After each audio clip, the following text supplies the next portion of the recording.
on, we have got a lovely sunset sky. So this has come off one of my Facebook students.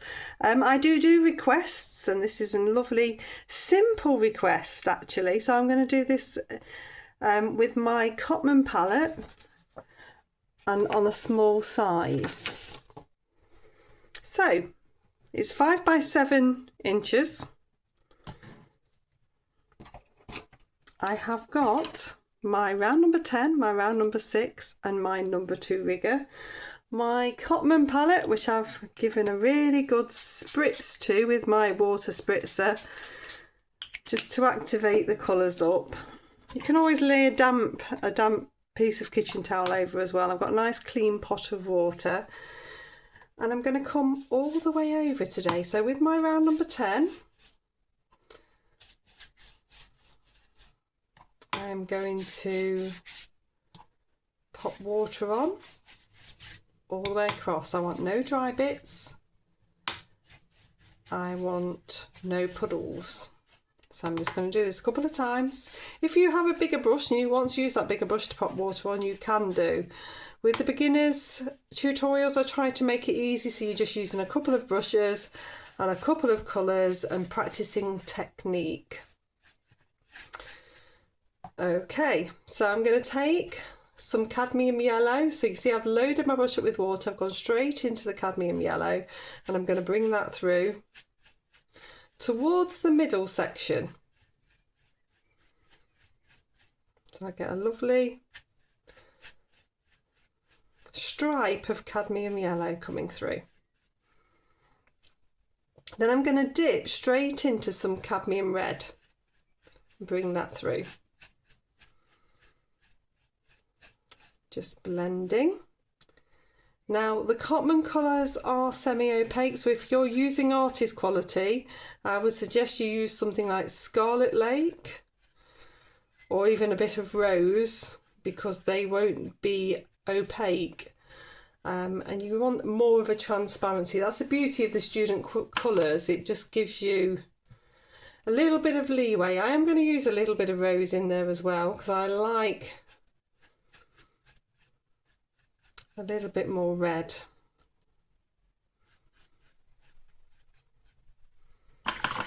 Rinse that brush off, dab it off clean water, and I'm going to come into some cerulean blue.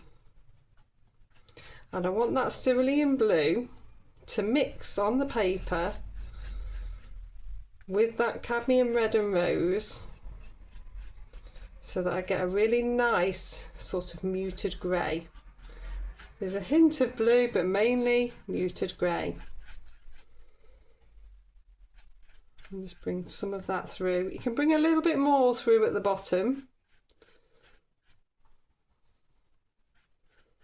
so that's going to start to make our water, but we're going to have a really nice reflection there. Really nice reflection. Okay, so I now need something to lift out. I'm looking for a little watercolour tube and a bit of kitchen towel.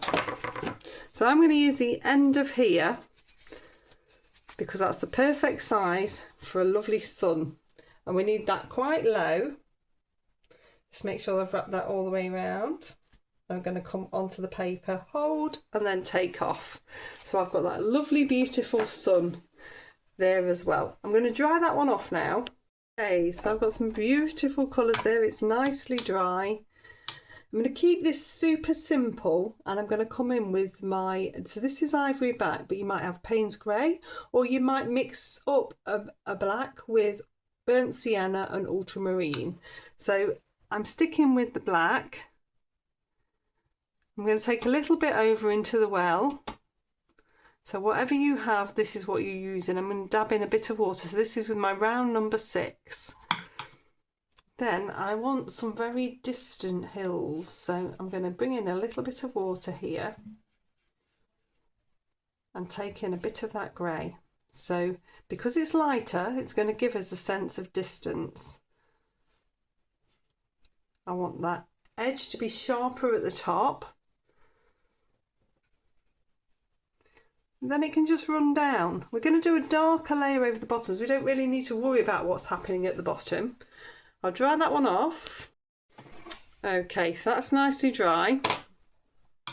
I'm going to take some more of that ivory black into that well. So I've got a nice loaded round number 6 now. I'm going to start this side and work my way across.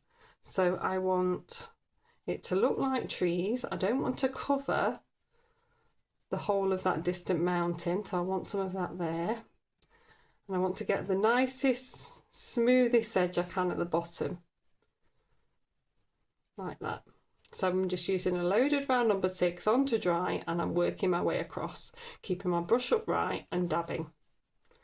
I'm going to get that nice effect. I want to come a little bit over that sun, because that's what the photo's doing.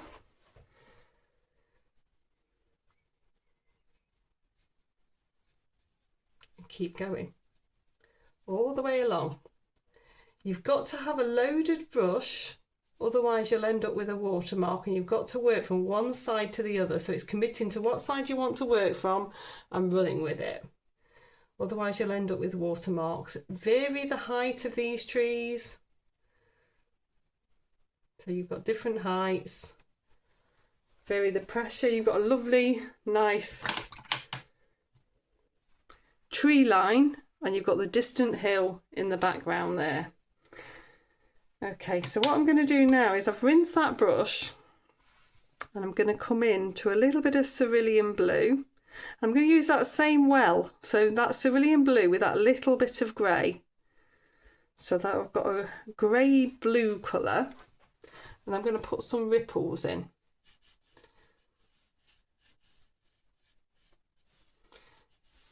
So left to right, horizontal strokes. I'm using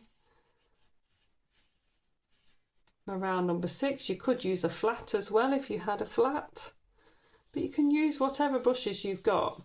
You see I'm wiggling, I'm getting a wiggle,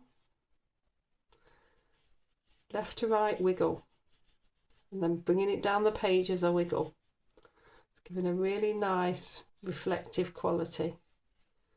You want them to be more horizontal at the top though. So you've got a really nice surface to that water. It's all about just gaining a surface. We've got the reflection there from the colours from the sky. We're gaining a little bit of surface, and we're going to put some sharper reflection in once we've got the jetty in. I'll dry that one off. Okay, so that's nicely dry. It works well by itself. I'm going to take some more of that black or Payne's grey or whatever you have. Then I'm going to pick up my rigger, because this for me is a brush of choice for doing this jetty. I might dip in with my number 6 as well. So there are lots and lots. I can't tell from the photograph what bit of the jetty is what, but there's lots and lots of basically verticals. But what I want you to do is to not create too much of a pattern. So can you see how there's different spacing between them? There is one on their own over here. So I'm desperately trying to not create a pattern.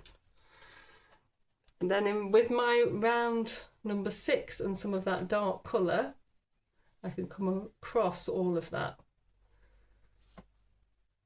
So what I'm creating now is the jetty, and then I'm going to create the reflection underneath. So the reflection underneath, I'm going to do a little bit of a wiggle, left to right.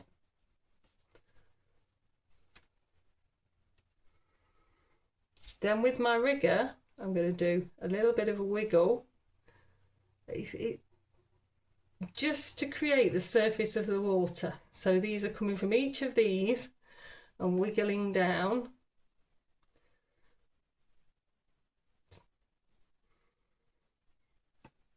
And then you're going to have a little bit of a line there and a wiggle there as well. And I'll make that look easy. Just with my round number 6, Just going to take a little bit darker into this bit,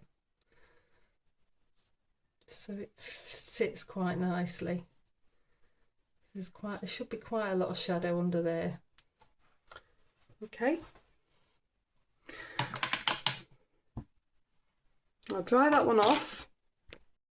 Okay, with my rigger and a wet brush now, what I'm going to do is just try to put a couple of light lines through this. So I'm just doing a horizontal stroke with a bit of water, and then I'm just going to try and lift a little bit of that out. It has worked. It's very, very subtle. It just gives a little bit more of a reflective quality on the water. Do a couple here.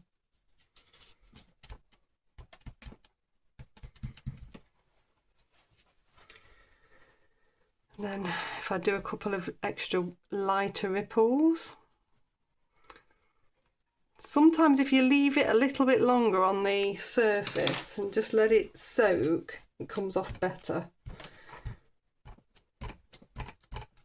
I've got some little bits light. Oh, you could use a little bit of white pen if you wanted.